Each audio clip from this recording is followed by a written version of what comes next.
दोस्तों आपने देखा होगा कि बंगाल के कोलकाता में एक लेडी ट्रेनी डॉक्टर का पहले रेप किया जाता है, गैंग रेप। उसके बाद में बड़ी बेरहमी के साथ में उसको मौत के घाट उतार दिया जाता है, जिसकी वजह से पूरे देश में तहलका मचा हुआ है। कलकत्ता से लेके बंगाल से लेके दिल्ली तक डॉक्टर प्रोटेस्ट कर रहे हैं कि मुझे न्याय चाहिए, सुरक्षा चाहिए। जहां बेटियां खुद सुरक्षित नहीं है, डॉक्टर खुद सुरक्षित नहीं है, वो दूसरों की जान कैसे बचाएंगे? जिनकी जान का खुद ही खतरा हो, वो दूसरों की जान कैसे बचाएगा? वैसे दोस्तों मेरे हिसाब से तो उनको फांसी की सजा होनी ही चाहिए, क्योंकि भाई हर माता पिता का सपना होता है कि उनके बच्चे बड़ी पोस्ट पे जाए, इंजीनियर बने, डॉक्टर बने, आईएएस पीएस अधिकारी बने। तो क्या ये सब अपने घर में बैठ के बन जाएंगे? भाई बच्चों को बाहर तो निकलना ही पड़ेगा, लड़का हो या लड़की हो।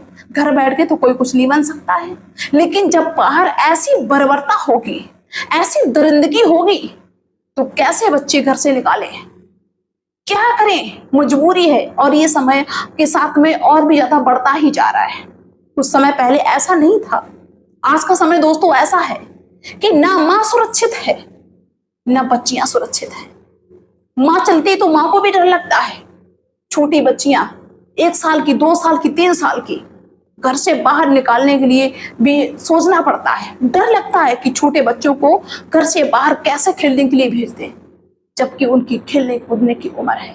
तो दोस्तों इसमें काफी सारे लोग अपनी अपनी राह रखते हैं, अपने हिसाब से बताते हैं, लेकिन हम आपको बताएंगे कि आखिर में उस लेडी ट्रेनी डॉक्टर के साथ में इतनी दरिंदगी हुई कैसे।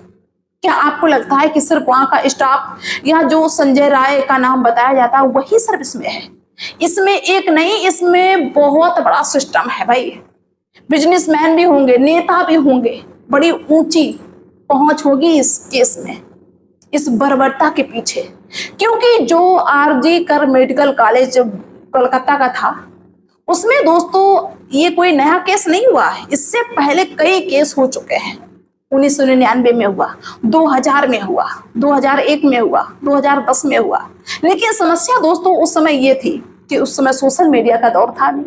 अब सोशल मीडिया का ये दौर 2008 साल से है, जिसकी वजह से ये केस इतना उजागर हो गया। वहां पे केस होते थे, इस तरह के केस होते थे, लेकिन उनको दबा दिया जाता था, लोगों की जबान को बंद कर दिया जाता था। और इसमें भी कोशिश की गई कि भाई ये उजागर ना हो पाए। लेकिन सोशल मीडिया का दौर है दोस्तों, इंसान कितना भी छुप के कोई क्राइम करे, बच ही नहीं सकता। तो दोस्तों इस आरजी कर मेडिकल कॉलेज में क्या होता था कि हर साल लगभग 250 सीटें थी इस कॉलेज में एमबीबीएस की, जिसपे एडमिशन होता था। चलो अच्छी बात, स्टूडेंट आते थे, लड़के हैं लड़कियां सब आते हैं, भाई सपना है डॉक्टर बनने का, आए। लेकिन जो उस मेडिकल कॉलेज के प्रिंसिपल थे, जिनका नाम है संदीप घोष, वो मतलब उनका जो रैकेट था ना बहुत बड़ा था।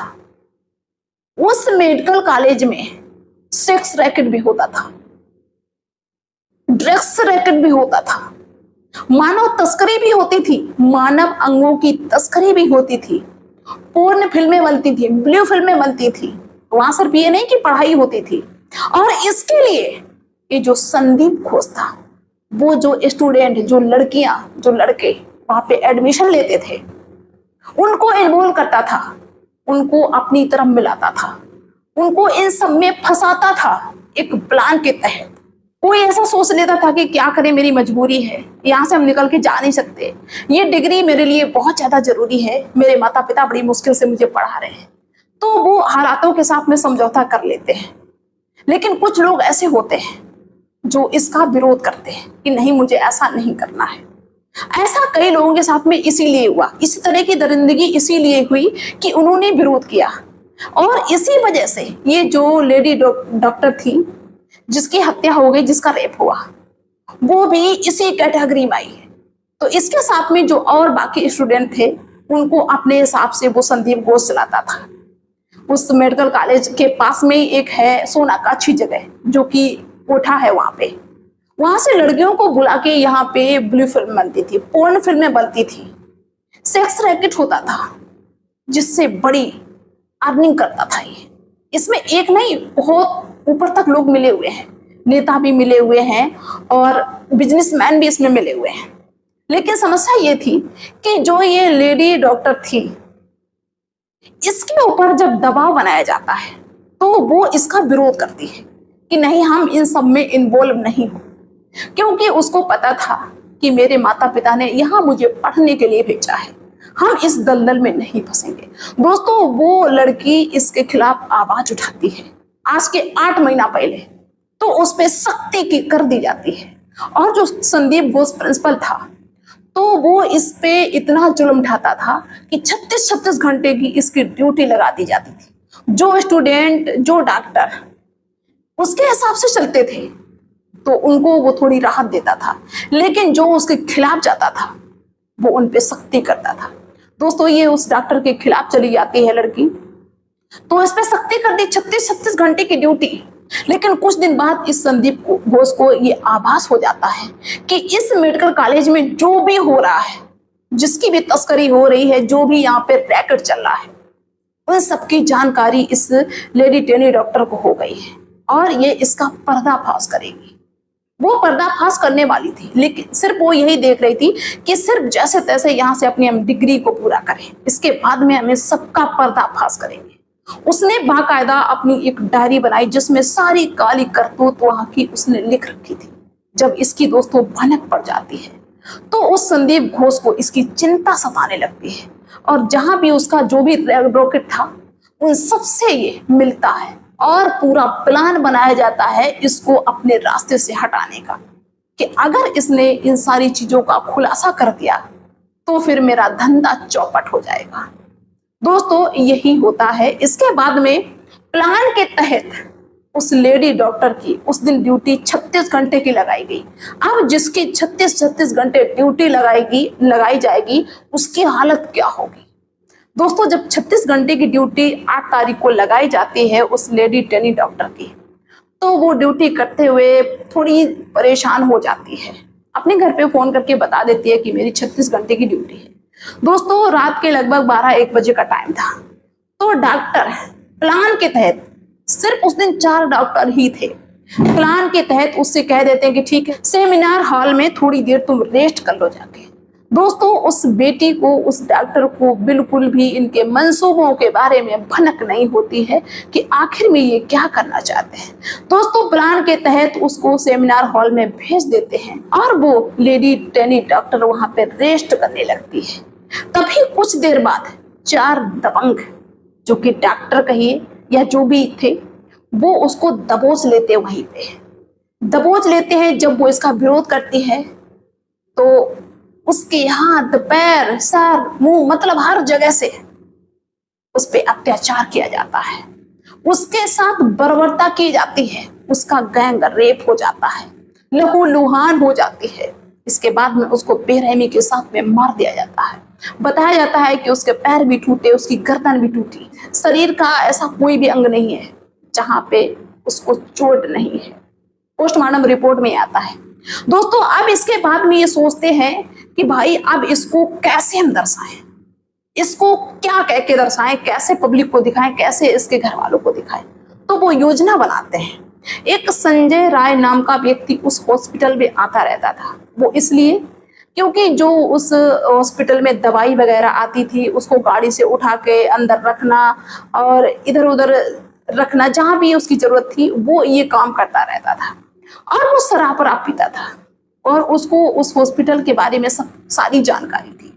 तो उसको बहाने से बुलाते हैं और कहते हैं, यही डॉक्टर, कि जाओ सेमिनार हॉल में, देखो मैंने आज तुम्हारे लिए किसी चीज का इंतजाम कर रखा है, मस्ती करो जाके। संजय राय भी अपनी हवस को पूरा करता है। इसके बाद में वहां से निकल जाता है। अब मौत तो उसके पहले ही हो चुकी थी। अब क्या होता है कि सुबह उसके घर पे फोन जाता है कि तुम्हारी बेटी ने आत्महत्या कर दी। जब उसके माता पिता परेशान होते हुए वहां पे आते हैं तो 3 घंटे तक उनको उस बॉडी को दिखाया नहीं जाता है। वो इंतजार करते हैं, रोते हैं, बिलखते हैं कि अरे मेरी बेटी को क्या हुआ। 3 घंटे तक वहां पहुंचने नहीं दिया गया, क्योंकि जो भी सबूत थे वो सारे सबूत मिटाने की कोशिश की जाती है। लेकिन जब दोस्तों 3 घंटे हो गए तो वहां पे पब्लिक फिर टूट पड़ती, धीरे धीरे सोशल मीडिया के थ्रू ये खबर फैलने लगती है। दोस्तों जब वहां पे पब्लिक इकट्ठी हो जाती है और जबरदस्ती करके उस लेडी ट्रेनी डॉक्टर को देखा जाता है, उसकी बॉडी को देखा जाता है, तो लोगों को पता चल जाता है कि ये कोई आत्महत्या नहीं है, क्योंकि उसका शरीर बुरी तरह से घायल था, शरीर से खून बह रहा था, हाथ पैर टूटे हुए थे, गर्दन टूटी हुई थी। दोस्तों जब इतनी बड़ी बर्बरता, इतनी बड़ी दरिंदगी लोग देखते हैं तो लोगों में आक्रोश फैल जाता है और पूरे देश में दोस्तों हलचल मच जाती है। डॉक्टर प्रोटेस्ट करने लगते हैं, सरकारी अस्पताल बंद कर दिए जाते हैं कि आखिर में जब एक डॉक्टर ही खुद सुरक्षित नहीं है तो दूसरा कैसे सुरक्षित हो सकता है।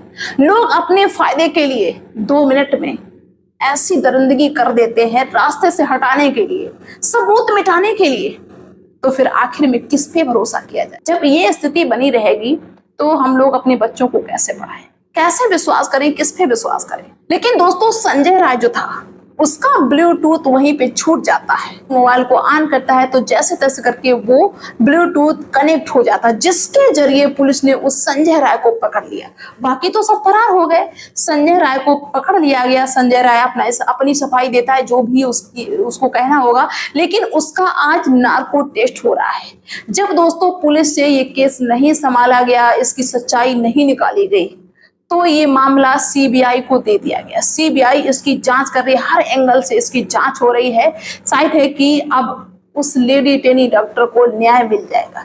वैसे माननीय मोदी जी से मेरा ये कहना है कि जो इस तरह की बर्बरता करते हैं उनके बारे में सोचा विचारा ना जाए, सीधे उनको फांसी की सजा दे देनी चाहिए ताकि दूसरा डरे।